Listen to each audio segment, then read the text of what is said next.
everyone ready?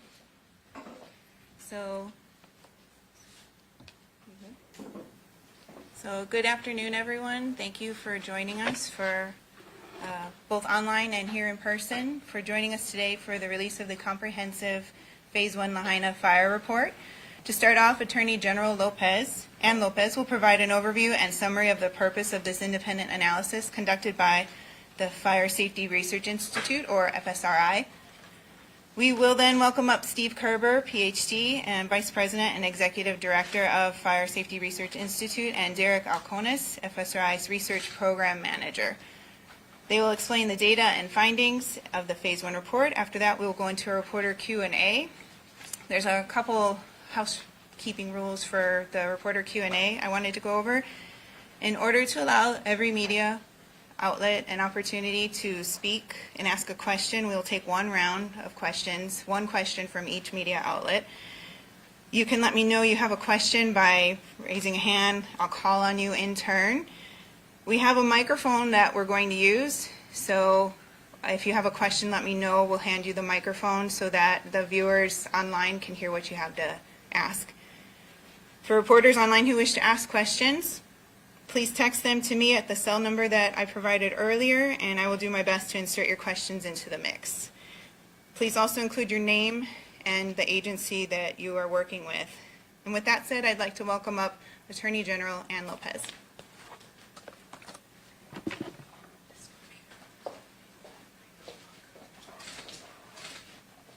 let's go right on top.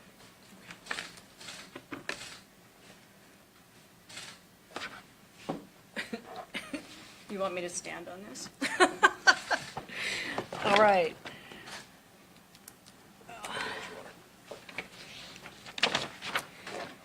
All right. Well, welcome everybody here in person and everybody online to today's release of the Phase 1 investigation into the Maui Lahaina wildfires. Before I get started, I want to remind everybody that notwithstanding the resilience and the strength of the people of Lahaina and West Maui, the trauma that they endured continues today. And I ask that you be compassionate in the way that you report, you write, and talk about this story. Today, Dr. Steve Kerber and Derek Alconis will be presenting their detailed report, and by detailed I mean over 12,000 data points, that details how state and county government functioned just prior to and during the wildfire. Let me first, though, refresh everybody's memory about why this came about. A few days after the wildfire, I was speaking with the governor, and he and I were asking the same questions that everybody else was, which is, how could something like this have ever happened? During that conversation, he and I both agreed that good governance demanded that we investigate how state and county government functioned during this process. What policies and procedures were in place that worked, which were in place that didn't work, and then determining why to those questions. And then finally, being able to understand the facts and the whys so that we can obtain recommendations about best practices for policies and procedures so that the state policymakers can move forward in a way so that this absolutely never happens again. And I want to be clear that it is my mission and the governor's mission and belief that we do this right, that we do this transparently, and we do this based on science-based evidence and facts. After I left that meeting tasked with this investigation, I contacted two people to ask if they could assist me in identifying who might be able to carry out such an investigation. I contacted the director of FEMA and the United States Fire Administrator. Both unequivocally said Fire Safety Research Institute generally and Dr. Steve Kerber specifically. As a result of those conversations, I contacted Dr. Kerber, and he and I had a series of conversations. Not knowing very much about fires like this, I had a lot of questions for Dr. Kerber, so we ended up talking through many points of how to proceed. I had a few requirements as part of this process. The first is that this investigation has to be completed within 12 to 18 months. The people of Hawaii can't wait 4 years or 5 years for this report to come out. We need to do it now while things are fresh in our minds so that we can get to work. The second part is I didn't want to engage in an investigation that might take 18 months and not have anybody know anything during the investigation. So I wanted to be able to break this up into phases so that at the end of each phase, I could report to the people of Hawaii, and they could be engaged in what is happening. The next part that I think FSRI and I share deeply is the importance of transparency. It is part of FSRI's mission to be transparent in the research and the work that they do, and it is my belief that we must be transparent with a situation like this. So today, we are releasing, or we have released, the Phase 1 report. And again, it details minute by minute what unfolded from August 8th through August 9th. The Phase 2 report will come out in late summer, maybe early autumn, I'm not sure. But that phase will be an analysis of using these facts combined with the emergency management plans, the policies and procedures that were in place at the state and county level to understand what we did right, what we did wrong. And then the final phase will be released before the end of the year, and that will include from FSRI's research-based understanding the best practices and for policies and procedures and priorities on a going forward basis so that policymakers in Hawaii can get to work figuring out how we move forward and keep everybody safe. Before I bring up Dr. Kerber and Derek, let me tell you just a little bit about them. Dr. Kerber is a 13-year veteran of the fire service. He currently leads the fire safety research work that is dedicated to solving the issues, the problems that arise with unresolved fire, with ensuring that through science they are able to help Hawaii and the world learn how to prevent disasters like these, prevent death and injury and loss. Mr. Alcones is a 31-year veteran of the Los Angeles Fire Department. He retired as an assistant chief of the Air and Wildfire Division. He currently is FSRI's, I'm going to say, operational manager. He implements the work that FSRI does, and that includes this investigation here. So, without further ado, Dr. Kerber.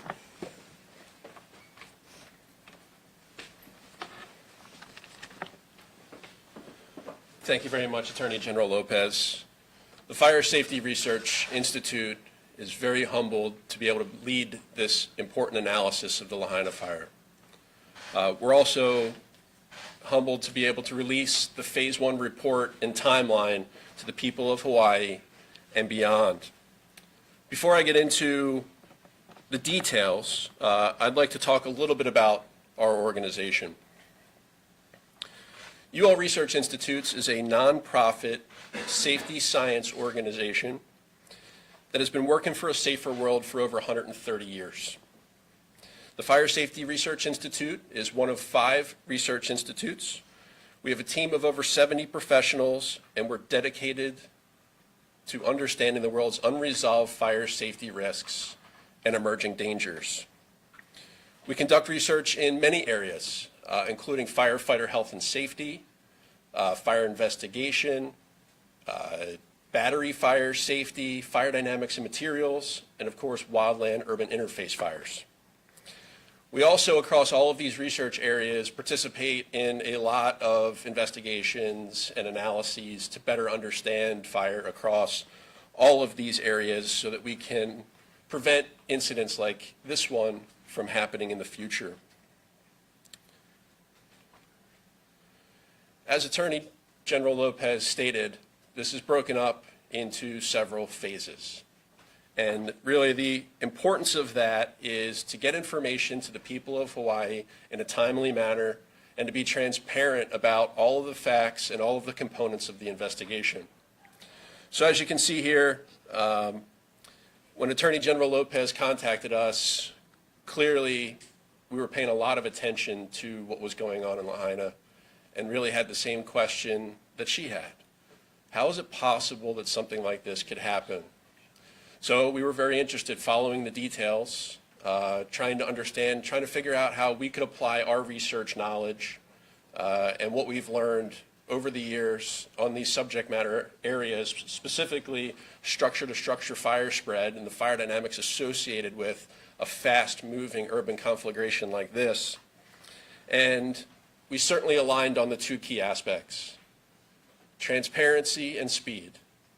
Speed not at the detriment of accuracy, but in order to get things out in a very quick timeline and to be openly available.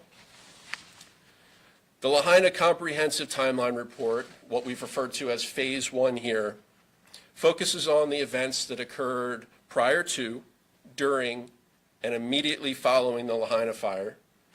Things such as preparedness efforts, weather and its impact on infrastructure, and other fires occurring at the same time on Maui for the time period from 2:55 p.m. through 8:30 a.m. on the 9th. This phase does not include an investigation of the cause. The cause investigation will be conducted by the Bureau of Alcohol, Tobacco, Firearms, and Explosives, and in partnership with Maui County. We have a long history with ATF. We've been their partner for several research projects. We've been their training partner in teaching their new fire investigators fire dynamics. In our opinion, the ATF is the best cause and origin investigation organization that exists. So when AG Lopez and myself were discussing that, if we were to add to our team to do a cause and origin investigation, we would have called the folks at ATF that were involved. So we felt that it was important that we allow them to do their work, we don't duplicate efforts, and we take the results of their investigation, of which they have briefed us on, and we look forward to the release of their cause and origin investigation, but it does not have an impact on our Phase 1 that we're releasing today. So as you can see here, as we release Phase 1, we transition to Phase 2. Phase 2 is an analysis of the facts that we've gathered. We're going to examine all aspects of this tragedy to include the actions of responding organizations, the evacuation, how the fire protection systems operated, and many more aspects of this tragedy. Finally, in Phase 3, we're going to look forward. We're going to do a lot of work with the residents of Maui and the organizations there to see how we can prevent this from happening in the future, applying understanding of best practices, principles, policies, procedures, and really get into what we can do going forward. With that, to get into the process, I'm going to pass it over to our lead investigator, Derek Alconis.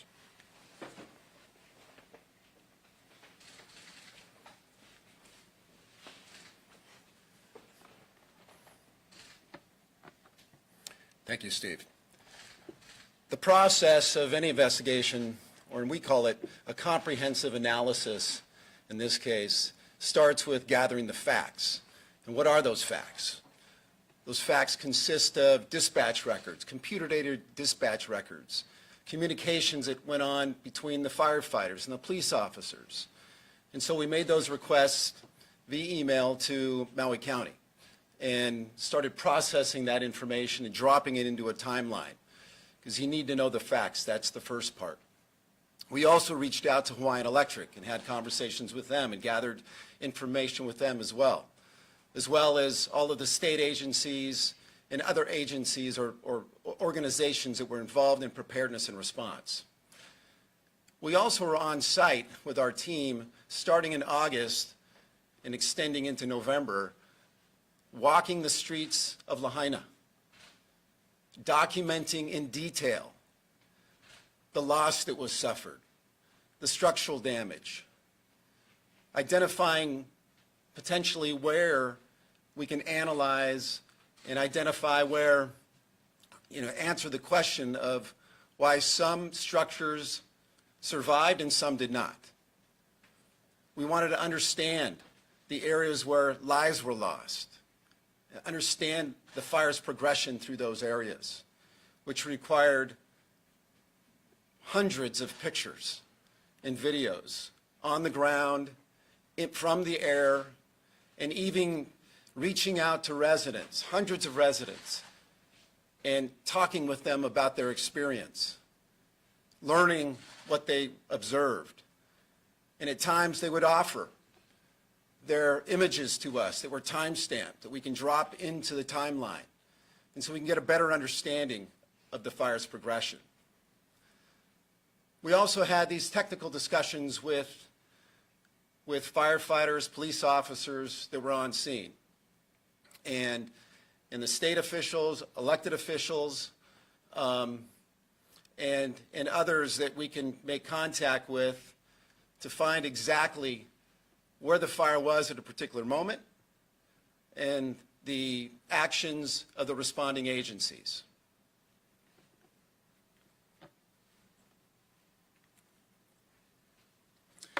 I'm going to go through a few slides that are taken from the report itself and to give you some context of what's included in the report.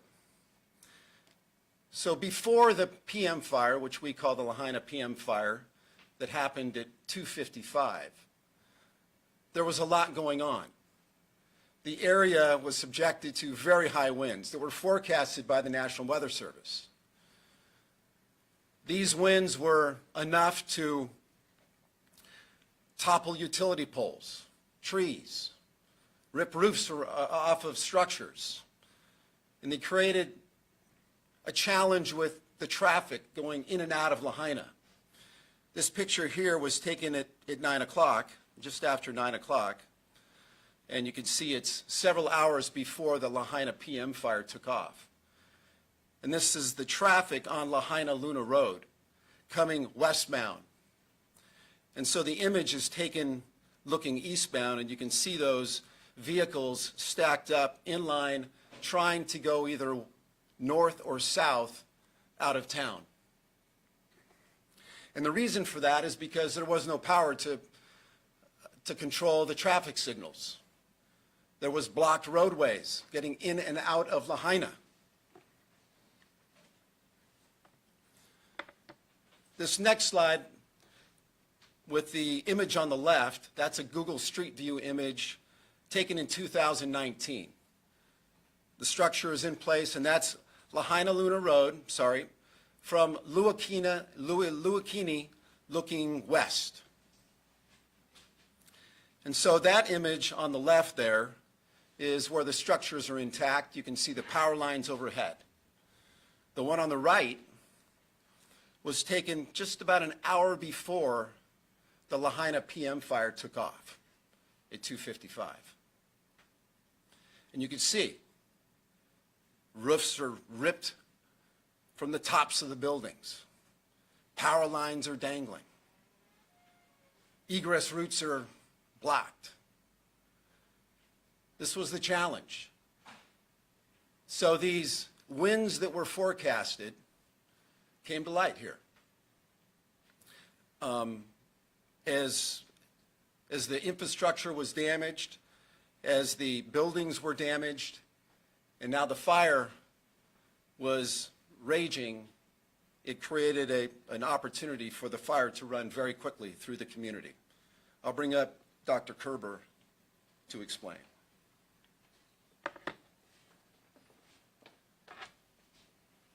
key to the timeline is understanding how, why, and how fast the fire progressed. In the report, you'll see a detailed timeline of the fire's progression. Looking on the left here, beginning in the ravine area south of the Lahaina Intermediate School, based on resident video that was shared with us, you could see the fire move quickly over the bypass into the community, driven by severe downslope winds. As it spread, it exposed many houses on both sides of Lahaina Luna Road and transitioned into an urban conflagration. In the report, we'll use a term, wildfire-initiated urban conflagration. This is really important in how we discuss this incident and how we understand how the fire progressed. An urban conflagration occurs when an abundant fuel load, such as homes built in close proximity to nature and other homes, are ignited and become large, disastrous, and destructive fire that threatens life, health, and property. In this fire, the fire spread by three mechanisms. First, direct flame contact.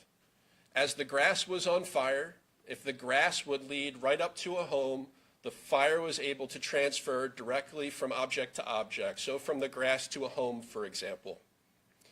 The second fire spread mechanism is by radiation. Let's say that house then caught fire. Just like you would sit around a campfire and warm your hands, if the energy coming off of that home was large enough, it doesn't have to touch another object to ignite it. That fire could jump from object to object with a gap between. And then finally, embers. This is so important to understand to see how quickly this fire spread. So as an object burns and it begins to come apart, and it's influenced by both the fire plume itself as well as the wind, pieces or particles break off of the burning object, are able to be carried by the wind, and then deposit somewhere else and possibly ignite what we call a spot fire.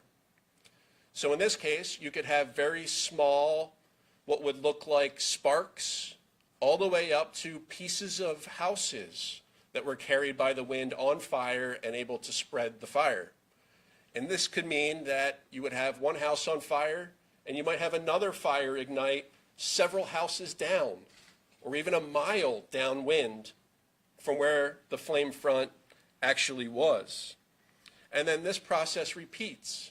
Those embers will deposit. It will start a new fire, and that fire will either come into direct flame contact, will spread via radiation, or will produce its own embers and continue to cascade. So in this fire progression map that was built from the data from the fire department, the police department, their observations, their radio transmissions, resident 911 calls, photos and videos from residents, and really this would not be possible if it wasn't for the contributions of those sharing that information, telling their story, and as Derek pointed out, what became critical to understanding how it grew and spread was the metadata that came with the photos and the videos. We saw all kinds of useful photos and videos on social media and other platforms, but without knowing when that photo or video was taken and where it was taken, it wasn't able to be put in context with the timeline that we were building. So really important that we were able to gather that information. And on the right-hand side, what I want you to see is an animation of the data to give you an appreciation of how the fire spread. So as I start that video, you'll see the fire quickly move towards the ocean to the west. That fire spread through the urban area, also moved south through the grass to other structures in the southern part of Lahaina. And then the fire spread across the grass to the north and westward through the Waiakuli neighborhood to the ocean again. And then as time progressed from there, it spread to the perimeter, which you see is the outlined area in both of the maps. And you can see the general direction on the left at which it took. And this paints the picture and essentially the baseline of how that fire moved through the community. We will also share that animation so that people can really look at it in detail and break it down. Also in the report, this is one example of what you're going to see as a deep dive into all aspects of that fire progression.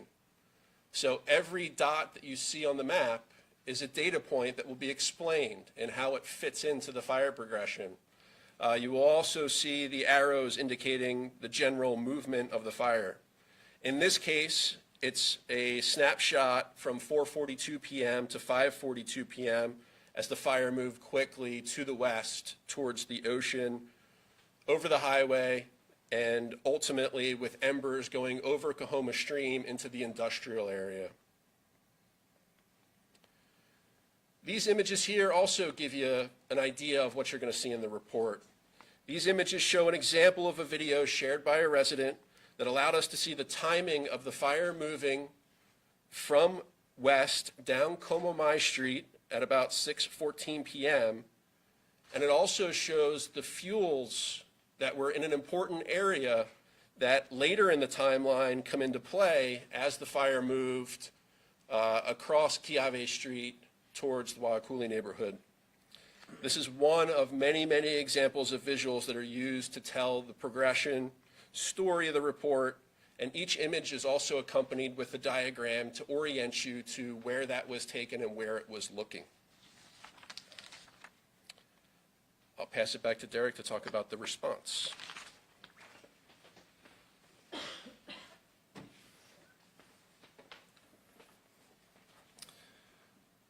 Although there was many organizations and agencies involved in the preparedness and response to this fire, this report focuses on the time period of the most rapid fire progression, which ended the morning of the 9th. These organizations that you have on this slide here represent those who were most actively engaged during the response period.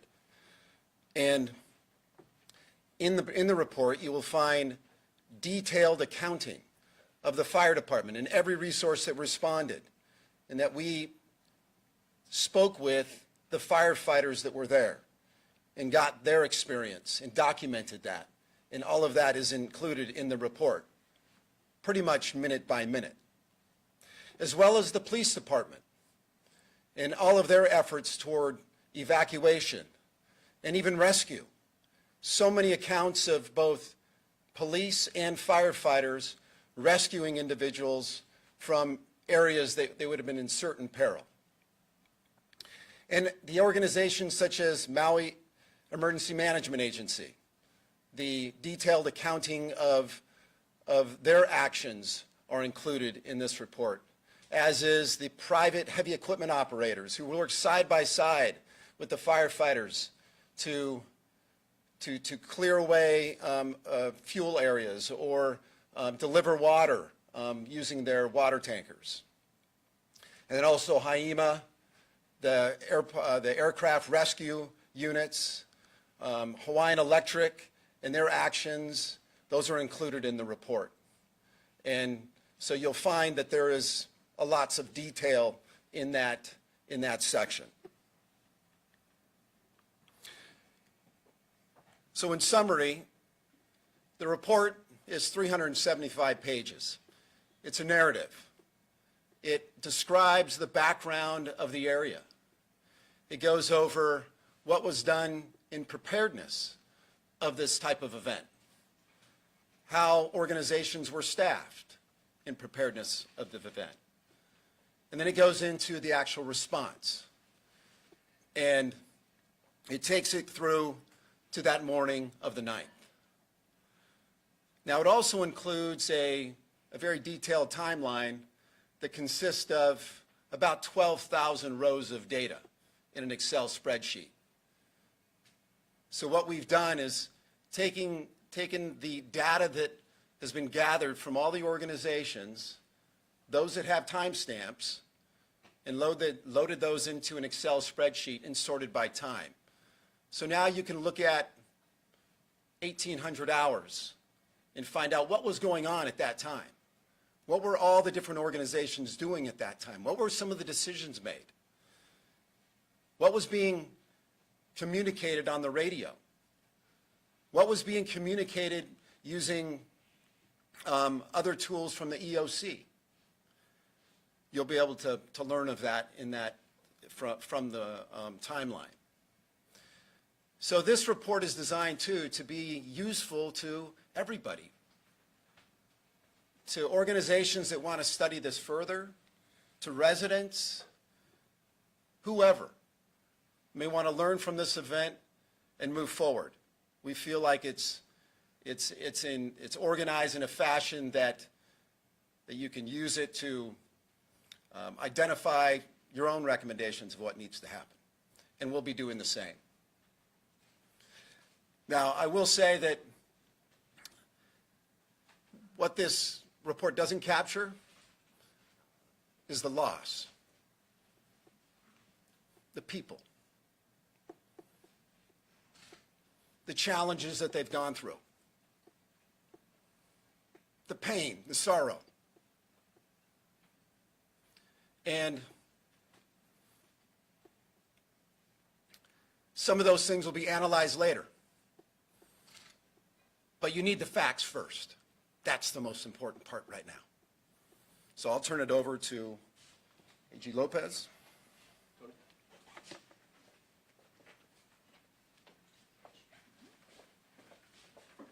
So at this point, we will take questions. I will take them in order of hands. I saw Jonathan first, then Gina, Paul, and then we'll go from there. And remember, there's a microphone. It's right behind you, Jonathan. My question is for AG Lopez, Jonathan Vigliotti with CBS News. In the immediate aftermath of the fire, we heard from county officials saying that their resources were stretched then beginning early in the morning. But as the report makes very clear, according to investigators, Mayor Bisson denied and declined help from the state multiple times, even declaring an emergency. The state even warned that they may do so over him. Does this amount to negligence? I'm going to focus on the purpose of this report. I am not commenting at this time on the actions of anybody. This phase one is so that we can understand what happened on a minute-by-minute basis. How people acted, how government responded is, whether we were successful or not, is what happens in phase two. And I want to be clear. The purpose, the underlying foundation of this report is not to place blame on anybody. This is about never letting this happen again. And that is my focus and will continue to be my focus. Gina Mangieri, KHON2 News. In the interviews and the technical discussions that are in this report with Herman and Daya and with the mayor and others, who would have done those interviews, number one? And number two, what was your takeaway from that? We heard in advance of the release of this report much about having to subpoena to get information, that there seemed to have been a lack of willingness. When the interviews and technical discussions took place with Herman and Daya and with the mayor, how was the demeanor, the responsiveness, and the amount of information that you got back from them? I'll let Dr. Kerber and Mr. Alconis answer.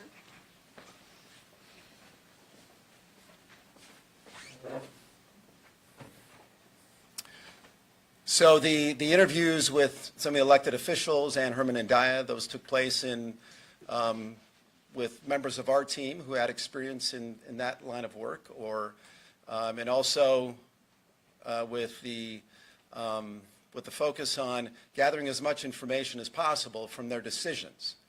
And so we asked decisions related to how they engaged in the incident, both from a preparedness perspective and a response perspective.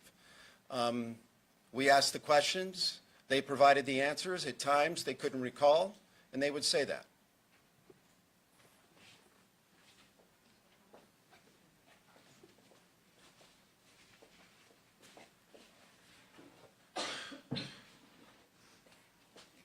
Who was next? Paul, you were next, and then Daryl, and who else wanted to ask a question? Ashley, and then Stuart. Okay. A couple of questions regarding some of the data. You mentioned, or you showed the animation. Any idea on how fast this fire spread at its quickest? And I know that as you look through and we saw from the area, there were some areas that weren't as impacted by the fire. I know that's going to come out in phase two, but can you talk at least a little bit about what was going on with that fire? Yeah, so the fire absolutely progressed very quickly. To put a time on it, I mean, you will have point-by-point ability to see how it moved and spread, but looking at it from a big picture perspective, we saw spot fires at the ocean front within an hour, within about 90 minutes. So traveling over a mile in about 90 minutes is incredibly fast.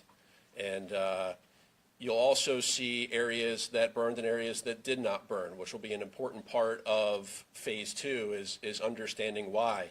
But you'll clearly see, as we talked about how embers work and how ember movement works, it allows the fire to jump.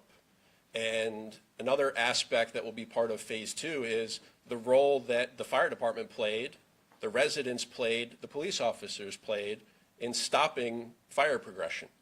A number of efforts will be easily explained once you see the structures that are left and why they were left remaining. Also, when you guys ask your questions, say who it is that you want to talk to. Who was next? I'm sorry. Ashley. Ashley. Okay. I think this is for Attorney General. In the report, you talk about, Maui County not wanting to receive emailed requests anymore and instead subpoenas. Were they cooperative up until that November date, sending you back information via the email request? And, what specific information were you requesting right before they said they would like to be subpoenaed instead? When we initially started, Derek and Steve and that team were working directly with the county employees through the Corporation Council. At some point, and I'm not going to speculate as to why, because of perhaps the number of requests and the breadth of the data being requested, I believe that they asked for subpoenas so that that would help them figure out how to structure their responses and what they were doing. They also asked then for subpoenas with respect to all of the interviews. I'm not sure I remember the rest of your question. The beginning part was if they had been responsive before asking subpoenas, or were you getting information back via email? We were getting some back. Next one, Stuart. Hi, my name is Stuart Yurton. I'm with Civil Beat here in Honolulu. This would be for Dr. Kerber. The report on the spread of the fire mentions that the morning fire was extinguished by a certain time, late morning. And then the afternoon fire started later. So it refers to 2 fires. But we're hearing a lot about embers spreading, maybe causing the fire to spread. So can you unequivocally say there were in fact 2 separate fires? Or was the afternoon fire possibly caused by embers from the morning fire? So what we can say is that we know the fire department stated that the fire was extinguished by telling Central or the dispatch affirmative when asked the question at about 2:17 p.m. And we know that the second was dispatched at 2:55. So we know those timestamps. As far as what caused or what happened between the two, that is for the ATF cause and origin investigation to share.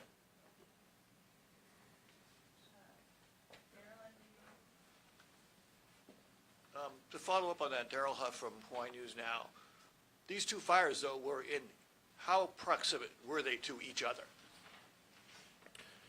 So we do know the extent of what we call the AM fire and the location where it was based on reports of everyone involved. And then our first data point after the fire was dispatched is a resident video that was driving from north of the area. So they were driving west on Lahaina Luna Road. And we have a video showing smoke coming from the area near where the ravine would be behind the homes across from the Lahaina Intermediate School being moved towards the ocean via the wind. So we do have confirmation around that time approximately where the fire is. That does not include a specific origin of exactly where it was. That will be for the ATF to include in their report. If I can follow up, though, in your report, you mentioned the exact same cul-de-sac, the exact same streets as being where these two fires had burned.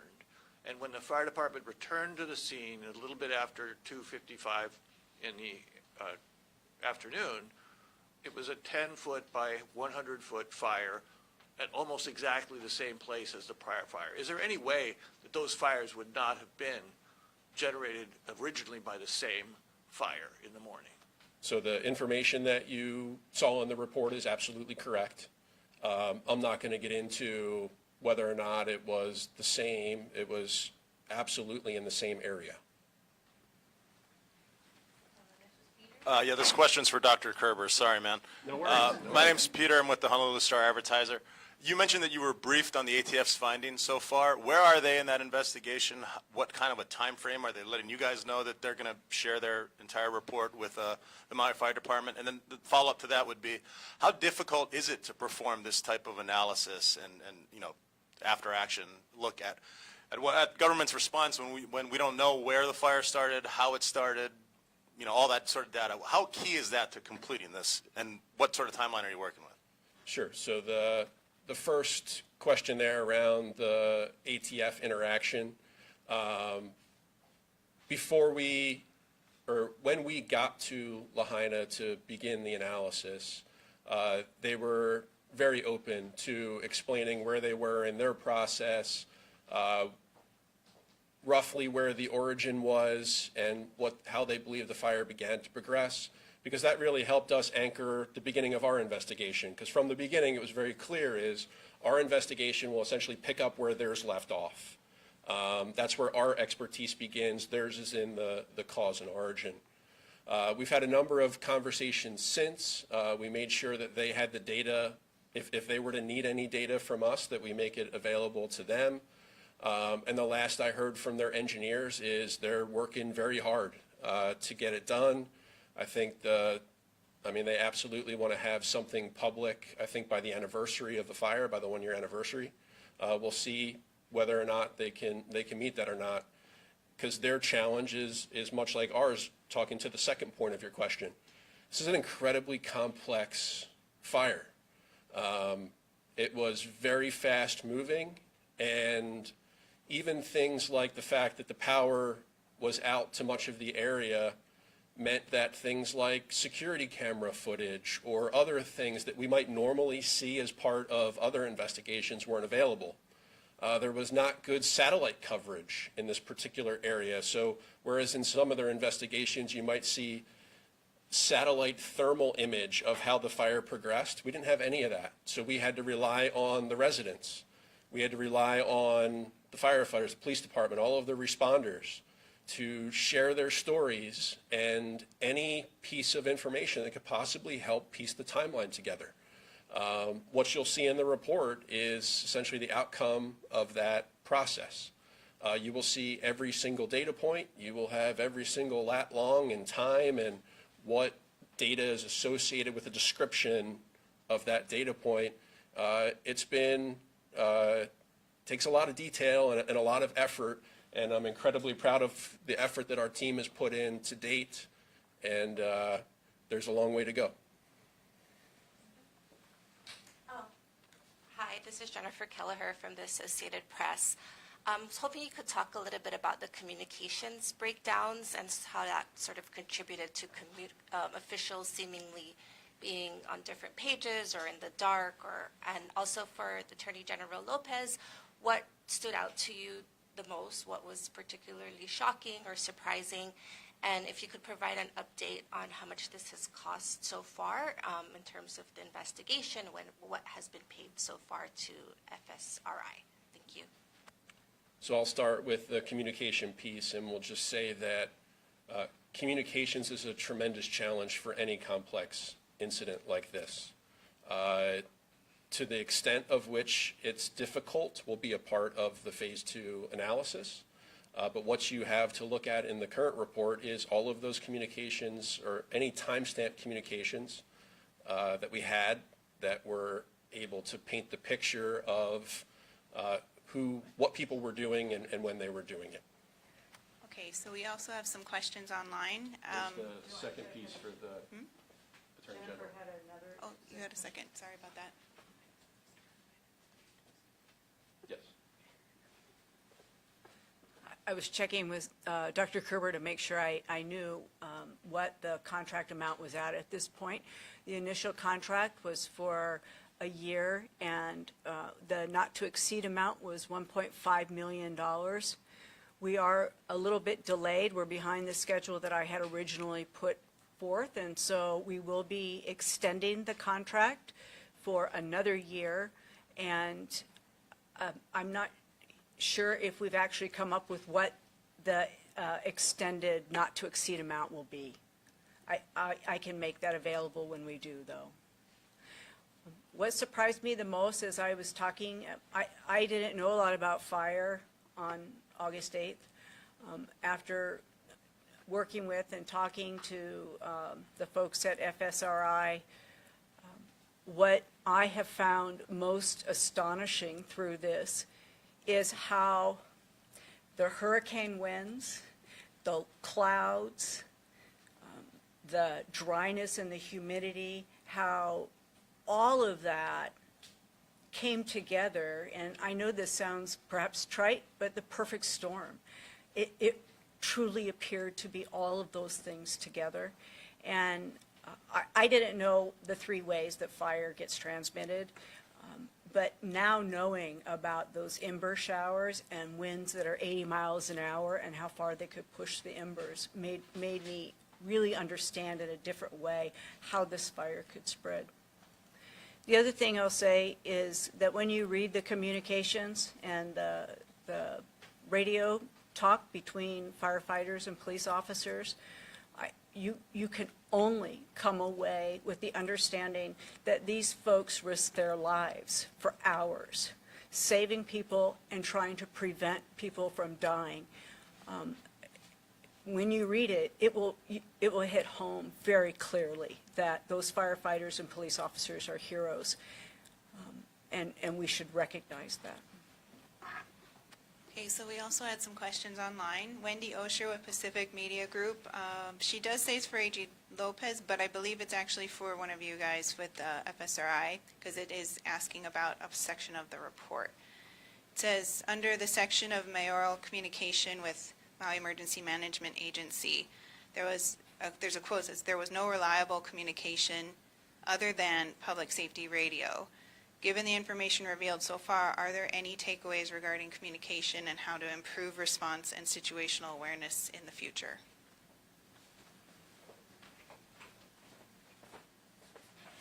I think this is in reference to the communications from the EOC to the HIEMA and other organizations that were monitoring the incident. Yes, you'll find in the report that there is a difficulty with gaining information from the EOC. You'll read about that in the section that addresses the EOC and HIEMA, and there is in terms of the reason for that challenge, that's going to be analyzed in subsequent reports, but these are just the facts. So we have another question online that's going to be for you too. It's from Steve Patterson with NBC News. It says, on page 241, it is noted that while other agencies submitted ICS forms, they were noted as not submitted from Maui Emergency Management Agency. How many times did you request the info? How many times, or why was it denied or ignored? And what do you hope to learn from that data? This information from this is from the EOC and MEMA Form 214s, I believe. And that's correct. We have limited information from the EOC, from MEMA, but we do have some, and we have made multiple requests for that information. We have just in the past few months, we received some logs from those people who were in the EOC. That was after interviews that we discovered that there was some information that was to be learned from some logs. and that's where we gain that information from. Okay, was there anyone else who didn't have a question already in the group here? Okay, we have one final question it says for Attorney General Lopez. Did the AG determine if firefighters shouldn't have left the scene of the morning of the Lahaina fire?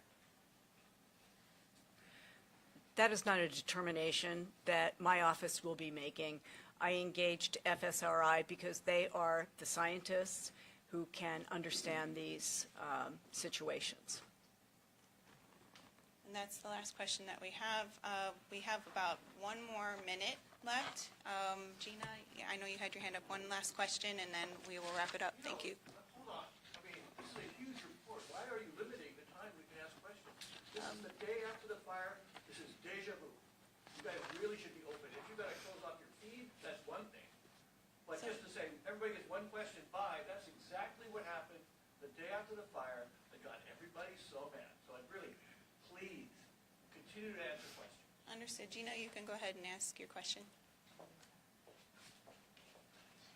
Gina Mangieri, KHON2 News. I know that for this report, Attorney General, you mentioned this is not the blame assessment or that, but will you continue to pursue this? We see, whether it's in the mayor's technical discussion or with Herman and Daya, there appears to be times when the shot callers made, at minimum, a bad call or underestimated the extremity of what was about to hit or potentially could have gone into negligence. Will you be looking and will you follow up on everything from negligence to civil to either criminal liability, should any exist? We're going to continue this investigation, and we will follow it wherever it leads. Okay. There was one last question online. It was to ask about the firefighters, the emergency responders, and the response overall. There was a lot of miscommunication in the media, and they wanted to hear a little further about what it is that, what you actually determine. So, yeah. What's the question? It's not, they wanted to know further, let me find it, if there was a miscommunication, it seems, about the response of the first responders, and they would like to hear a little bit more about that.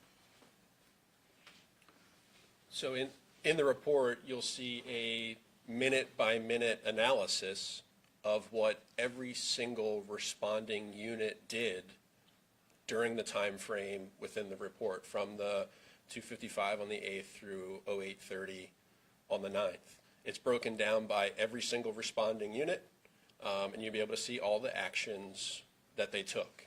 Once we get into the analysis, we'll be looking at how does that pertain to best practice, and we'll be able to look at the fire progression along with all of the responding units' actions, and that's really what the analysis is looking at these cross-cutting data sets to put them together to get a much better picture of why they did what they did and how that compares to what we believe to be best practice through our expert team. Okay, with that said, that was the final question we have. Attorney General Lopez, would you like to get up and say some closing remarks? Attorney General Lopez, I would like to ask one more question. I'm sorry. I would like to respond, Daryl, to what you said earlier. What I would like is for people to unpack this report. It is truly 12,000 lines on a spreadsheet and a 400-page report. What I would love is for everybody to unpack that, talk about it, think about it, and I will be more than happy to come before you again so that we can have that conversation. Steve and Derek won't be here, but I feel confident we can find a way to interview them as well through Zoom or something. So these questions have to be answered, and I will be accountable for that, Daryl. I just would like people to become more knowledgeable. This conversation is that most of us have read the report. We have questions based on reading the report, and that's why I feel like you should continue to answer the questions while this opportunity is here. I appreciate that comment. Okay, thank you, everybody. That ends our news conference. If you have any questions for me, feel free to email me or call me with that. Thank you. Thank you.